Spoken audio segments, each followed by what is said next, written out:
दोस्तों ये right to repair क्या है, ये मूवमेंट कैसे चल रही है और कैसे शायद इसे माइक्रोसॉफ्ट भी एक्सेप्ट कर सकता है। बहुत सारे लोग इस चीज के बारे में बात नहीं करेंगे, टेक के लोग तो उसके बारे में आपको बताएंगे ही नहीं, क्योंकि यार वो लोग तो उनका अलग हिसाब है। हमारा भाई साहब इस चैनल पे बहुत अलग हिसाब है। हम प्रमोट करते हैं ब्रांड्स को, अच्छी अच्छी चीजों को प्रमोट करते हैं, और जो बेकार चीज है भाई उसको बेकार हम बोलते हैं।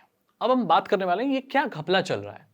अब राइट टू रिपेयर ये कहता है कि भाई आप कोई भी ब्रांडेड प्रोडक्ट या कोई भी इलेक्ट्रॉनिक्स और मोबाइल फोन, ज्यादा बात करें तो मोबाइल फोन, टैबलेट, लैपटॉप, ये जो खरीदते हो आप, अब नियम ये कहता है कि आप खरीदो तो आपको ऑथराइज्ड सर्विस सेंटर से रिपेयर कराना होता है। अगर आप इन प्रोडक्ट्स को किसी लोकल मार्केट से रिपेयर कराते हो, सोनू भैया जैसे लोगों से नहीं, अच्छे जो रिपेयर करने वाले लोग हैं जो छोटी छोटी दुकान खोलकर बैठे हैं, उन लोगों से अगर रिपेयर कराते हो तो आपकी जो वारंटी है वो खत्म। अनऑथराइज्ड पर्सन से रिपेयर कराया तो आपकी वारंटी खत्म हो जाएगी, फिर उस पर आपको वारंटी नहीं मिलेगी। इससे लोगों के पास क्या ऑप्शन बच जाता है कि उनको उनके प्रोडक्ट इनके ऑथराइज्ड सर्विस सेंटर से ही रिप्लेस कराने होते हैं या रिपेयर कराने होते हैं। जो भी होगा, जो काम भी होगा भाई, हमारे ऑथराइज्ड सर्विस सेंटर जाओ। आपको पता है जो ये सर्विस सेंटर होते हैं ना, ये इतना पैसा चार्ज करते हैं, एक स्क्रीन को अगर आपको बदलवानी है तो वही बेचारा वो कम पैसे लेगा बाहर रिपेयर करने वाला। उसका भी एक माइनस पॉइंट है, मैं बाद में बात करूंगा, लेकिन इतना ज्यादा चार्ज करते हैं कि लोग ये समझते हैं कि भाई इससे बढ़िया तो मैं नया डिवाइस ले लूं।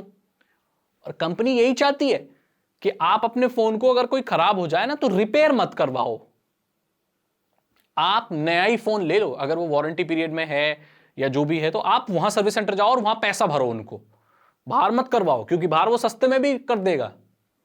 वो अलग बात है कि वो शायद डुप्लीकेट पार्ट लगा दे, बट आप अगर अपने फोन में कोई कंपैटिबल पार्ट लगा रहे हो, जैसे लैपटॉप के केस में अगर आपने कंपैटिबल बैटरी लगाई हुई है, ओरिजिनल बैटरी लैपटॉप की 4000 5000 की आती है, और अगर किसी का लैपटॉप ही 28000 का है तो उसके लिए ये बहुत बड़ी कीमत है। वही बैटरी आपको लोकल मार्केट में कंपैटिबल 1500 रुपए तक की मिल जाती है। लेकिन अगर आप 1500 रुपए वाली बैटरी इस्तेमाल कर रहे हो तो आपकी जो वारंटी है उनके हिसाब से वो खत्म हो जाती है। कोई स्टिकर होता है जो अंदर, वो हटा दिया तो भी आपकी वारंटी खत्म हो जाती है। तो लोग ना चाहते हुए भी फिर उन्हें पैसा खर्च करके उनका नया डिवाइस या कोई भी नया डिवाइस खरीदना पड़ता है। और ज्यादातर चांसेस ये हैं कि भाई एक डिवाइस पर अगर हाथ बैठ गया तो ज्यादातर ये लोग, दुनिया की बात बता रहा हूं पूरी, वैसा ही मॉडल या उसी का थोड़ा आप मॉडल खरीद लेते हैं सेम ब्रांड का, जिससे इन लोगों को ज्यादा प्रॉफिट होता है। लेकिन इससे प्रॉब्लम ये आती है कि ई वेस्ट बढ़ता है। आप ये जो मोबाइल फोन इस्तेमाल करते हो ना, ये जो चीजें इलेक्ट्रॉनिक्स खरीदते हो, ये बहुत कचरा जमा कर रही हैं। जी हाँ, इस दुनिया में बहुत ई वेस्ट, इलेक्ट्रॉनिक वेस्ट बहुत ज्यादा हो रहा है। इनको मैनेजमेंट में बहुत प्रॉब्लम हो रही है, और ये पर्यावरण के लिए एक बहुत बेकार चीज है, क्योंकि at the end of the day ये जो प्लास्टिक ही निकल रहा है, वेस्ट मेटल निकल रहा है, वेस्ट केमिकल्स निकल रहे हैं, तो काफी दिक्कत वाली बात है। इस चीज को देखते हुए माइक्रोसॉफ्ट ने कुछ बंदे इंप्लॉय किए हैं, मतलब डिप्लॉय किए हैं, और क्या कि भाई पता लगाओ क्या पर्यावरण को सही नुकसान हो रहा है, तो फिर राइट टू रिपेयर की हम मूवमेंट को ज्वाइन करेंगे तो शायद आपको बाहर से रिपेयर कराने की प्रॉब्लम नहीं होगी, एटलीस्ट माइक्रोसॉफ्ट के जो भी प्रोडक्ट आ रहे हैं। लेकिन अभी कोई पुख्ता चीज मैं कह नहीं सकता। मैं आपको बता दूं कि बहुत सारे ब्रांड जैसे कि सोनी, एप्पल और बहुत सारे और भी हैं, ये अपने डिवाइसेस को, अपने फोन्स को जानबूझकर ऐसा डिजाइन करते हैं ताकि ये रिपेयर करने में डिफिकल्ट हो। जो ऑथराइज्ड सर्विस सेंटर होता है और जहां वो लोग होते हैं, वो टेक्नीशियन बहुत ज्यादा ट्रेंड होते हैं, उनके स्टैंडर्ड के हिसाब से उनको ट्रेन किया जाता है। और वो एप्पल, अगर एप्पल का सर्विस सेंटर है कोई, तो उन लोगों को पता है कि भाई आईफोन का कौन सा मॉडल कैसे रिपेयर होगा और इनमें ज्यादातर क्या प्रॉब्लम आती है, उन लोगों का रोज का काम होता है, राइट। लेकिन वो लोग बहुत पैसे चार्ज करते हैं, आईफोन को रिपेयर कराने के बहुत पैसे लगते हैं। और आईफोन जैसे जैसे आगे बढ़ता चला जा रहा है ना, आपको पता है स्पेक्स बढ़ रहे हैं, एक चीज और बढ़ रही है, डिफिकल्टी, इनको रिपेयर करने की डिफिकल्टी। पहले जो आईफोन आते थे बहुत सिंपल था, उनको रिपेयर करना बहुत आसान था। लेकिन अभी जो आईफोन आ रहे हैं, नॉर्मल जो ये लोग हैं बेचारों के पास, आधों के पास टूल नहीं है, और कर भी सकते हैं तो बहुत रिस्क है, कर भी सकते हैं तो ऐसा इन्होंने जानबूझकर डिजाइन बनाया है कि अगर आप इन्हें खोलोगे ना, या तो स्क्रीन चटक जाएगी, कोई पत्ता कट जाएगा, या कोई बैटरी का शॉर्ट हो जाएगा, या कुछ हो जाएगा। जानबूझकर ये लोग ऐसा बनाते हैं ताकि डिवाइस रिपेयरेबल ना हो। ये एक बहुत बड़ी साजिश अंदर ही बैटरी लगाने की भी यही है कि भाई नॉर्मली लोग बैटरी नहीं बदल पाते, सर्विस सेंटर जाना पड़े। क्योंकि पहले क्या होता था, सैमसंग के फोनों में कैसी बैटरी थी, निकाल के बैटरी बदल के दूसरी लगा के कवर बदला, बैटरी चेंज हुई, अपने आप कर लो। लेकिन अभी फोनों में क्या है, बैटरी बदलने के लिए आपको बाहर ले जाना पड़ता है, वो फोन को पूरा खोलता है, यूनिबॉडी डिजाइन खोल के बैटरी को अलग लगाता है, टेक्नीशियन की जरूरत पड़ती है। सर्विस सेंटर पे करवाना है, सर्विस सेंटर पे कराओगे तो ओरिजिनल बैटरी लोगे, ओरिजिनल बैटरी लोगे तो ज्यादा पैसे दोगे। अगर ओरिजिनल बैटरी नहीं लगा के सस्ते किसी से लगवाओगे तो वारंटी खत्म हो जाएगी। सोच रहे हो, देख रहे हो, क्या ये झमेला है पैसा कमाने का, क्या चक्रव्यूह में फंसाया हुआ है।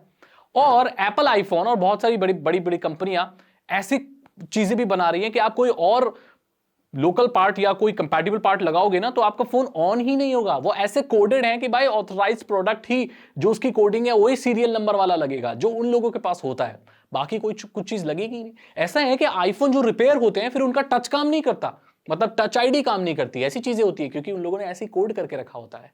ये कस्टमर्स को फंसा रहे हैं ताकि आप उन्हीं से चीजें खरीदो, उन्हीं से रिपेयर कराओ ताकि वो ज्यादा पैसे कमा सकें। यार अगर आप इतनी कॉस्ट नहीं दे पाते रिपेयर कराने की तो आप नया डिवाइस खरीद लो। हर केस में प्रॉफिट इन लोगों का ही है।